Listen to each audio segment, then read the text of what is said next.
نماز میں دو طرح کی تکبیرات ہیں۔ نمبر ایک تکبیر تحریمہ، اور اس کے علاوہ جتنے بھی تکبیرات ہیں وہ سب کے سب تکبیرات انتقالیہ کہلاتی ہیں۔ آج ہم اور آپ جاننے کی کوشش کریں گے کہ دونوں کا حکم کیا ہے۔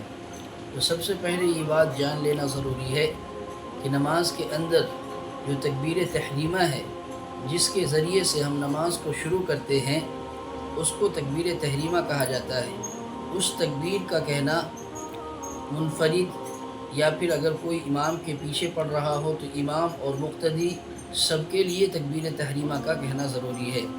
اگر کوئی مقتدی امام کے پیچھے نماز پڑھ رہا ہے اور امام نے تکبیر کہہ کر کے نیت باندھی، لیکن مقتدی صرف ہاتھ اٹھا کر نیت باندھ لیا، اس نے تکبیر یعنی اللہ اکبر نہیں کہا، تو ایسی صورت میں اس مقتدی کی نماز درست نہیں ہوگی، کیونکہ وہ نماز میں داخل ہونے والا شمار ہی نہیں ہوگا۔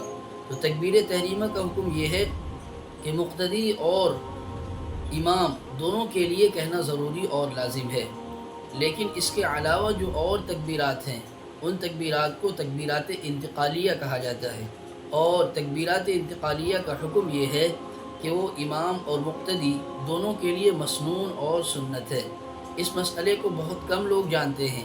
پیچھے جو مقتدی حضرات نماز پڑھتے ہیں وہ تکبیرات انتقالیہ میں تکبیر کہتے ہی نہیں، لہٰذا انہیں چاہیے کہ تکبیرات انتقالیہ کو بھی کہیں تاکہ وہ سنت کو ادا کرنے والے بنیں۔